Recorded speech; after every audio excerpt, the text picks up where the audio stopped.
اہل حدیث کی مسجد میں لبیک یا رسول اللہ کا بینر لگا کے بتائیں, ٹائم قیامت تک کر کے دسو.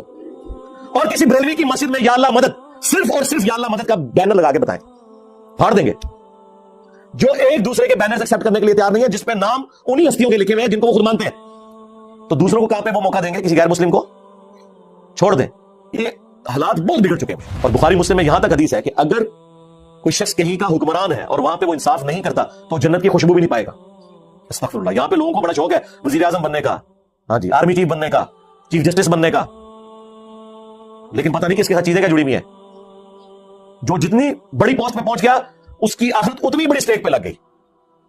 ہاں اگر انصاف کرے تو وہ بخاری مسلم میں حدیث ہے, نبی اسلام نے فرمایا کہ 7 لوگوں کو اللہ کے عرش کا سایہ نصیب ہوگا جس دن کوئی اور سایہ نہیں ہوگا قیامت کے دن. ان میں سے پہلا شخص عادل حکمران ہے. لیکن یہ بڑا مشکل کام ہے. ہمارے حکمرانوں کی حالت آپ کے سامنے ہے. آج بھی ہماری خبروں میں پولیٹیکل لیڈرز ایک دوسرے کے بارے میں بیان دے رہے ہوتے ہیں, ملک